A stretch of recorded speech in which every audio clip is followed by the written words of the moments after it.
Hello दोस्तों, SSC MTS GK PYQ series में आपका स्वागत है। यहाँ पे हम कर रहे हैं एसएससी एमटीएस 2024 का जीके, जो कि 7 अक्टूबर 2024 के सेकेंड शिफ्ट है। तो 7 अक्टूबर 2024 का फर्स्ट शिफ्ट हम कर दिए हैं इसी चैनल पे, SSC MTS GK PYQ series वाले प्लेलिस्ट में आप वहाँ से जाके देख सकते हैं फर्स्ट शिफ्ट का। तो आज हम करेंगे 7 अक्टूबर 2024 का सेकेंड शिफ्ट का क्वेश्चंस, जो तेज़ी से करेंगे और एनालिसिस करेंगे किस टाइप का क्वेश्चंस आ रहा है, और भी आने वाले एसएससी के कोई भी एग्जाम्स हो, सीजीएल हो, सीएचएसएल हो, जीडी हो, जेई हो, कोई भी हो, सीपीओ, उसमें किस टाइप का क्वेश्चंस आएगा वो एनालिसिस करेंगे और उस तरीके से हम तैयारी करेंगे आगे। ठीक है, तो चलिए स्टार्ट करते हैं। तो पहला क्वेश्चंस कह रहा है व्हिच इवेंट ब्राउट, क्वेश्चंस है which event brought about A profound change in Ashoka's administration policy. कह रहा है इसमें से कौन सा इवेंट अशोका के प्रशासनिक नीति में बहुत बड़ा चेंज लाया। ऑप्शन है his sending missionary to Ceylon, the Kalinga war, his embracing of Buddhism, या द थर्ड बुद्धिस्ट काउंसिल। कौन सा आंसर होगा आप पहले बताइए। आप बता दिए होंगे, तो इसका करेक्ट आंसर होगा the Kalinga war. Option number 2 इसका करेक्ट आंसर है।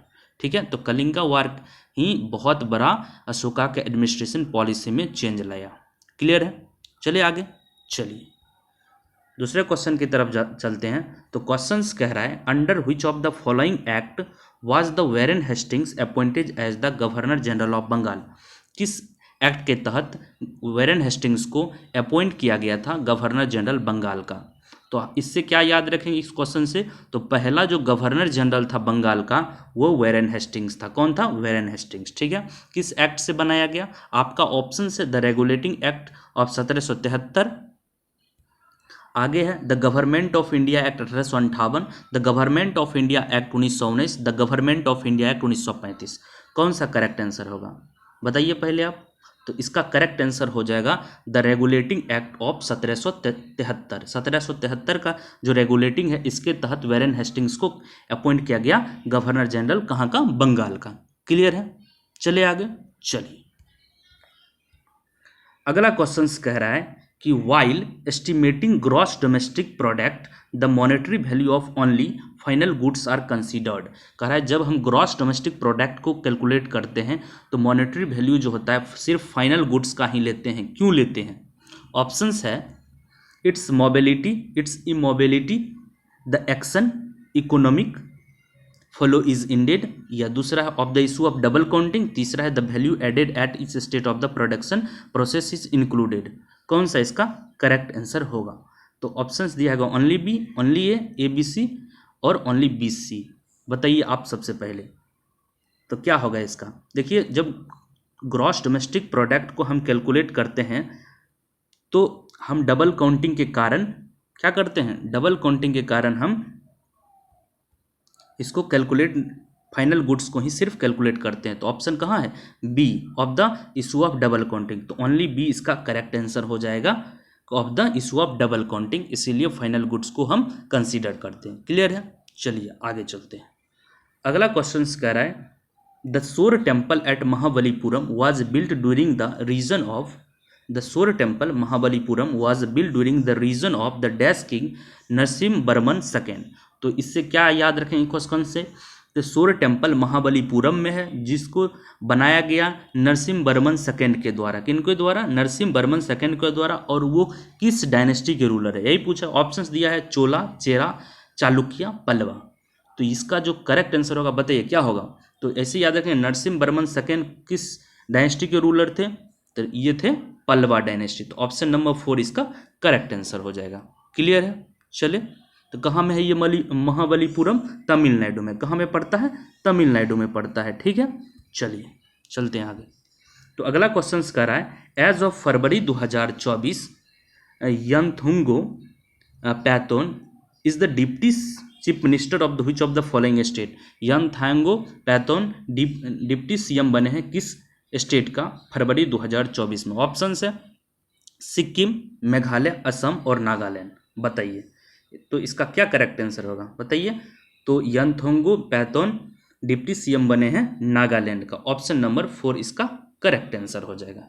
ठीक है, क्लियर है। जितने भी रिसेंट में अपॉइंटमेंट आया है, अगर 2026 का आपको एग्जाम देना है तो 2025 का आपको अपॉइंटमेंट पूरा क्लियर होना चाहिए। कहाँ पे कौन सीएम बने, गवर्नर बने हैं, आरबीआई में कौन से पद पे कौन आए हैं, आर्मी में कौन सा आए, नेवी में आए हैं, तो पूरा अपॉइंटमेंट आपको क्लियर होना चाहिए, क्योंकि अपॉइंटमेंट से पूछता है। ठीक है, आगे बढ़े, चलिए। अगला क्वेश्चन कह रहा है कि which of the following is a mineral deficiency disease, इसमें से कौन सा मिनरल के कारण, मिनरल की कमी के कारण डिजीज होता है। ऑप्शन है रिकेट्स, मैरस्मस, स्कर्वी, ग्वाइटर। कौन सा इसका करेक्ट आंसर हो जाएगा बताइए। तो मिनरल डिफिशियंसी डिजीज हो जाएगा ग्वाइटर, ऑप्शन नंबर 4, जिसको घेगा कहते हैं, और ये आयोडीन की कमी के कारण होता है। ठीक है, आगे बढ़े, चलिए।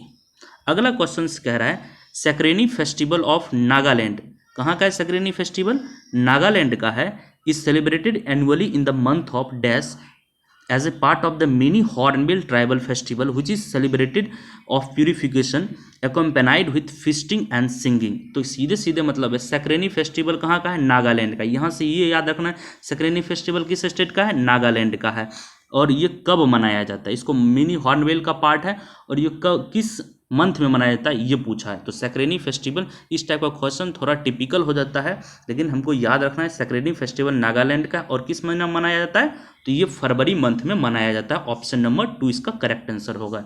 फरवरी बहुत ही क्रूशियल मंथ है, सबको पता होगा, क्योंकि यहाँ पे डेज क्या होता है, सबसे कम होता है। तो फरवरी महीना में सैक्रेनी फेस्टिवल मनाया जाता है। कहाँ का है, नागालैंड का है। ये पार्ट है किसका, मिनी हॉर्नबिल फेस्टिवल का। क्लियर है, चलिए आगे चलते हैं।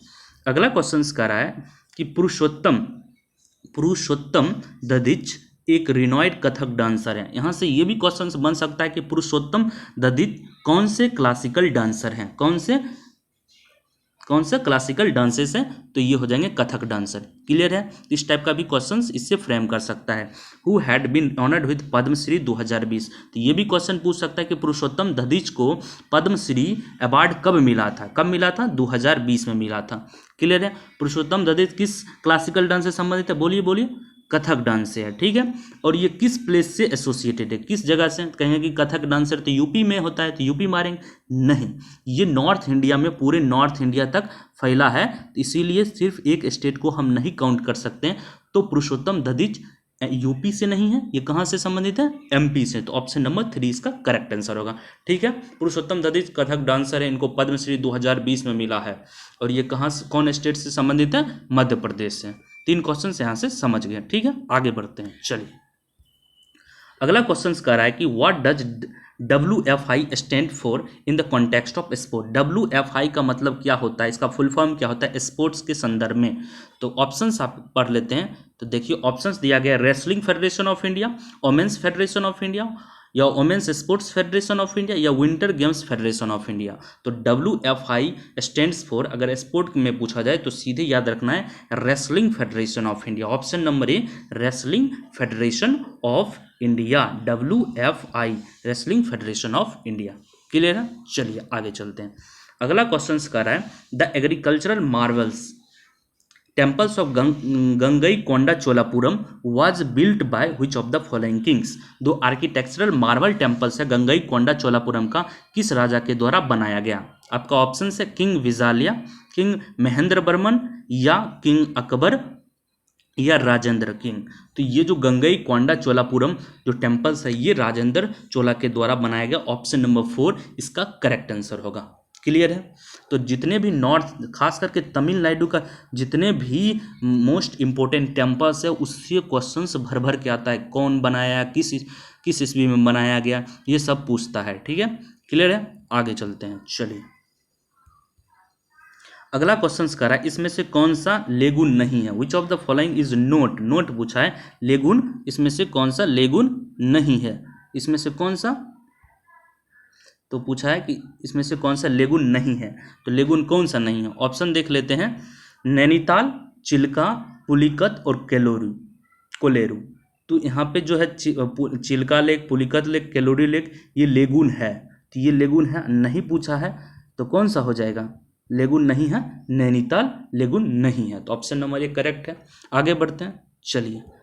अगला क्वेश्चन कर रहा है Dappu dance is a famous dance form, Dappu dance famous dance form है किस स्टेट्स का। तो दप्पू डांस कहाँ का है, केरल का, आंध्र प्रदेश का, पंजाब का, बिहार का। तो ये जो डप्पू डांस है ये आंध्र प्रदेश का है। कैसे याद रखेंगे, एक खेल खेलते थे जिसमें ढप्पू कहते थे, ठीक है। तो उस तरीके से उसमें अंधा होता है, आंख बंद करके रखता है और काउंटिंग करता है, वो गेम खेले थे ना, हाइड एंड सीक। हाँ, हाइड एंड सीक कहते हैं। तो डप्पू उसमें ढप्पू कहते हैं, अगर लोकल भाषा में उस गेम को खेला जाता है तो ढप्पू कहते हैं। उस तरीके से आप आंख बंद करता है तो अंधा, अंधा से ऐसे रिलेट कर लिया, अंधा से डप्पू डांस। ढप्पू मतलब अंधा है और वो काउंट करता है, इसके बाद उसको ढप्पू कहते हैं। तो डप्पू डांस आंध्र प्रदेश से, ऐसे याद रखिए, डप्पू डांस आंध्र प्रदेश से। क्लियर है। चलिए आगे देखते हैं। अगला क्वेश्चन कह रहा है कि in its 279th report released in the April 2023 law commission of India recommended the provision of which law to be written. तो लॉ कमीशन ने रिकमेंड किया कौन सा प्रोविजन, जिससे कौन से लॉ को रिटेन करने के लिए कहा था। तो ऑप्शंस आपका है law, labour law, revenue law, contract law या सिडिशन लॉ। कौन सा लॉ हो गया। तो ये जो अप्रैल 2023 में ये आया था रिपोर्ट, उसमें 279th रिपोर्ट में सिडिशन लॉ को रिटेन करने को कहा था, ठीक है। सिडिशन लॉ इसका करेक्ट आंसर होगा। चलिए अगला क्वेश्चन पे चलते हैं। अगला क्वेश्चन कर रहा है with reference to slash and burn agriculture. Slash and burn agriculture के संदर्भ में इसमें से कौन सा नॉट रिलेटेड टू उड़ीसा से संबंधित नहीं है। तो स्लैश एंड बर्न एग्रीकल्चर को उड़ीसा में ब्रिंगा के नाम से जानते हैं, सही है। रोका के नाम से जानते हैं, नहीं, यही गलत है। तो गलत ही पूछा तो यही करेक्ट आंसर हो जाएगा। पामा दाबी, हाँ पामा दाबी के नाम से भी जानते हैं, कोमान के नाम से भी जानते हैं। तो उड़ीसा में ब्रिंगा, पामा दाबी, कोमान के नाम से किसको जानते हैं, स्लैश एंड बर्न एग्रीकल्चर को, ठीक है। और रोका कहाँ, रोका किस कहाँ इसको रोका कहते हैं, ये ब्राज़ील में इसको रोका के नाम से जाना जाता है, ब्राज़ील में, ठीक है। तो ब्राज़ील याद रखना है। तो रोका इसमें से नहीं है, उड़ीसा में कहा जाता है, ठीक है। क्लियर है। आगे बढ़ते हैं। चलिए अगला क्वेश्चन कह रहा है कि what was the amount earned by the BCCI from the sale of 5 teams in the inaugural Women's Premier League WPL in January. 5 teams को क्या किया, 5 टीम्स को से बीसीसीआई ने कितना अमाउंट अर्न किया ये पूछ रहा है। तो ये थोड़ा स्किप करने वाला क्वेश्चन है, लेकिन इसका जो करेक्ट आंसर देखेंगे ये 4669.99 करोड़ अर्न किया गया है बीसीसीआई के द्वारा। ऑप्शन नंबर 1 करेक्ट है, एक बार देख लीजिए, उतना इंपॉर्टेंट नहीं है, ठीक है। अगला क्वेश्चन देखते हैं, ये इंपॉर्टेंट है, साइंस का है। Epilepsy is a disorder that effects which of the following part of the human body. Epilepsy means होता है मिर्गी, एक डिसऑर्डर है, इससे कौन से पार्ट ह्यूमन बॉडी से कौन से अंग को प्रभावित करता है। ऑप्शन है brain cells, the teeth and the bones, the skin, the muscles. क्या होगा इसका करेक्ट आंसर बताइए। तो इसका करेक्ट आंसर होगा ब्रेन के सेल्स को इफेक्ट करता है एपिलेप्सी मिर्गी, ठीक है। क्लियर है। आगे चलते हैं। चलिए अगला क्वेश्चन कह रहा है which of the following has options has all vector quantity. सब सदिश राशि, इसमें से पूरा सदिश राशि कौन सा है। Force, velocity, momentum, energy. Energy देखा जाए तो एनर्जी पावर नहीं है, ये स्केलर क्वांटिटी है, इसलिए ऑप्शन गलत हो जाएगा। इसमें देखेंगे एनर्जी फिर है, ये भी नहीं होगा। और इसमें पावर आ गया और यहाँ स्पीड तो स्केलर क्वांटिटी है तो होगा नहीं ये भी। तो आंसर कौन सा होगा, लास्ट ऑप्शन देख लेते हैं। फोर्स, वेलोसिटी, मोमेंटम, वेट, हाँ एक्सेलरेशन, सब इसमें वेक्टर क्वांटिटी है, सदिश राशि है, तो यही इसका करेक्ट आंसर होगा, ठीक है। तो यहाँ से वेक्टर और स्केलर में डिफरेंस आपको याद रखना है। स्केलर क्वांटिटी होता है जिसमें सिर्फ मैग्नीट्यूड होता है और डायरेक्शन नहीं होता है, और वो वेक्टर्स लॉ को भी फॉलो नहीं करता है। लेकिन वेक्टर क्वांटिटी क्या होता है, जिसमें मैग्नीट्यूड हो, जिसका डायरेक्शन हो, और वो वेक्टर्स लॉ को फॉलो करता है, वेक्टर क्वांटिटी। क्लियर है। चलिए अगला क्वेश्चन पे चलते हैं। कह रहा है national rural employment guarantee act, national rural employment guarantee act कब पास किया गया था, किस साल पास किया गया। नेशनल NREG एक्ट, नरेगा, हाँ किस साल पास किया गया था। तो कौन सा ईयर हो जाएगा, 2004, 2005, 2009 या 2006, कौन सा होगा। ये 2005 में पास किया गया था। ऑप्शन नंबर 5 इसका करेक्ट आंसर हो जाएगा। कौन सा हो जाएगा, ऑप्शन नंबर 2005 इसका करेक्ट आंसर है। तो 2005 याद रखना है, कब पास किया गया था, 2005 में, ठीक है। अगला क्वेश्चन पे चलते हैं। चलिए अगला क्वेश्चन कह रहा है कि according to article dash there shall be equality of opportunity for all citizens in matters relating to employment और appointment to any office under the state. किस आर्टिकल के तहत इक्वलिटी चाहिए, अपॉर्चुनिटी मतलब अपॉर्चुनिटी मौका का जो है समानता होना चाहिए, या एम्प्लॉयमेंट के संदर्भ में हो या अपॉइंटमेंट हो किसी भी ऑफिस अंडर स्टेट, कौन सा आर्टिकल बोलता है? तो सबको पता है ये जो इक्वल अपॉर्चुनिटी की बात करता है आर्टिकल 16 करता है, और 16 किस ऑप्शन में है? ऑप्शन नंबर डी में है। ठीक है, डी इसका 16 आर्टिकल क्लियर है। चलिए अगले क्वेश्चन पे चलते हैं।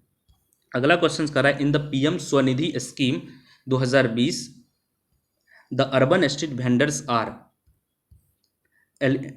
Eligible to avail a working capital loan up to 10,000 with a tenure of, मतलब पीएम स्वनिधि स्कीम के तहत लोन दिया जाता था 10,000 रुपये का, कितना टेन्योर, कितने समय के लिए? तो ये हो जाएगा 1 साल के लिए। ऑप्शन नंबर 1 करेक्ट है। कब का ये स्कीम है? 2020 का ये स्कीम है, तो याद रखना है 2020। ठीक है, चलिए अगले क्वेश्चन पे चलते हैं। अगला क्वेश्चन कह रहा है कि mica is which type of mineral, mica किस टाइप का मिनरल है? तो ऑप्शन है energy mineral, non metallic mineral, ferrous mineral, non ferrous mineral. तो माइका जो है एक होता है, किसी भी मिनरल्स को कैटेगरी करते हैं पहले मेटलिक है कि नहीं है, तो पहले मेटलिक और नॉन मेटलिक में इसको डिवाइड करते हैं, उसके बाद जो मेटलिक होता है उसको फेरस नॉन फेरस में डिवाइड करते हैं। तो माइका जो है ये नॉन मेटलिक मिनरल में आता है। ऑप्शन नंबर 2 इसका करेक्ट आंसर होगा। ठीक है, चलिए अगले क्वेश्चन पे चलते हैं। अगला क्वेश्चन कह रहा है द मॉडल क्वासी फेडरल, जो मॉडल है quasi federal form of government in Indian constitution is borrowed from which of the following countries. कह रहा है जो क्वासी फेडरल मॉडल है वो किस कंट्री से उधार लिया गया है, बोरो किया गया? ऑप्शंस आपका है जर्मनी, कनाडा, यूके या ऑस्ट्रेलिया। तो ये जो क्वासी फेडरल जो है, क्वासी फेडरल ये कनाडा से लिया गया है। कहाँ से लिया गया? कनाडा। इसको करेक्ट आंसर कनाडा होगा। क्लियर है, चलिए अगले क्वेश्चन पे चलते हैं। कह रहा है कि सहसवान घराना of Rampur was establish by who among the following personality. कहता है सहसवान घराना जो रामपुर का है उसको कौन संस्थापना किए हैं, उसका किस पर्सनैलिटी के द्वारा इनका संस्थापना किया गया है रामपुर घराना, सहसवान घराना ऑफ रामपुर का? तो ये ऑप्शन है अमानत अली खान, अब्दुल करीम खान या उस्ताद इनायत हुसैन खान या उस्ताद घग्गे खुदा बख्श। तो जो सहसवान घराना है रामपुर का वो एस्टेब्लिश किया गया है किसके द्वारा? इनायत हुसैन खान के द्वारा। तो ये टाइप का क्वेश्चन जो घराना टॉपिक से बहुत इंपॉर्टेंट है, डायरेक्ट पूछता है कि कौन स्थापना किए हैं किस घराना का। तो सहसवान रामपुर घराना कौन सा स्थापित किए हैं? इनायत हुसैन खान, याद रखना उस्ताद इनायत हुसैन खान। ऑप्शन नंबर 3 इसका करेक्ट आंसर हो जाएगा। अगला क्वेश्चन पे चलते हैं। चलिए अगला क्वेश्चन कह रहा है, सेकेंड लास्ट क्वेश्चन है which of the following social organisation, कौन सा सोशल ऑर्गेनाइजेशन है जो स्वामी दयानंद सरस्वती द्वारा स्थापित ऑर्गेनाइजेशन फाउंड किया गया, स्थापना किया गया 1875 में? तो इससे ये भी क्वेश्चंस पूछेगा कि स्वामी दयानंद सरस्वती के द्वारा एक सोशल ऑर्गेनाइजेशन है जिसका नाम क्या हो जाएगा, जो भी नाम हो, और लेकिन स्थापना कब हुआ? 1875 में। तो इस कौन सा सोशल ऑर्गेनाइजेशन है? तो आर्य समाज हो जाएगा। तो आर्य समाज का स्थापना कब हुआ है? 1875 में है। पूछ देगा किस स्टेट से संबंधित है, कब कहाँ पे इसको बनाया गया? तो कहाँ बनाया गया? मुंबई में। तो ये भी याद रखना है, मुंबई महाराष्ट्र का बॉम्बे में बनाया गया था, तभी बॉम्बे कहते थे। तो आर्य समाज हो जाएगा इसका करेक्ट आंसर। ब्राह्मो समाज तो राजा राम मोहन रॉय याद है। सत्यशोधक समाज और प्रार्थना समाज, प्रार्थना समाज किसके द्वारा बनाया गया है? आत्माराम पंडुरंग के द्वारा। ठीक है, सत्यशोधक समाज किसके द्वारा? ये गुलामगिरी जो लिखे हैं, कौन लिखे वो आपको बताइए। सत्यशोधक समाज किसके द्वारा बनाया गया है वो आपको लिखना है। ठीक है, अगला क्वेश्चन पे चलते हैं। The name of the autobiography of Saina Nehwal. तो इसमें से कौन सा आत्मकथा है साइना नेहवाल का? तो साइना नेहवाल का कौन सा है? ऑप्शन आपका है unbreakable, playing to win my life on and off the court, या स्ट्रेट फ्रॉम द हार्ट, या प्लेइंग इट माई वे। तो साइना नेहवाल का जो इसमें से आत्मकथा है वो है playing to win my life on and off the court. Option number 2 correct answer हो जाएगा। अनब्रेकेबल किसका है? मैरी कॉम का है। किसका है? मैरी कॉम का है। स्ट्रेट फ्रॉम द हार्ट किसका है? कपिल देव का है। किसका है? कपिल देव का। और प्लेइंग इट माई वे ये सचिन तेंदुलकर का है। किसका है?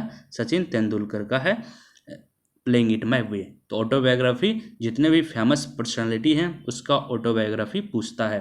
तो ये क्वेश्चन था लास्ट, और इसका आंसर हो गया playing to win my life and off the court. तो ठीक है, तो ये चैनल से SSC GK with Roshan, thank you. और इस पे जितने भी आगे आएगा सब सारा का सारा SSC MTS का प्रीवियस ईयर क्वेश्चंस करेंगे और कम समय में करेंगे, और कौन कौन सा टॉपिक्स उसमें इंपॉर्टेंट है उसको भी एनालाइज करते चलेंगे। चलिए, थैंक यू।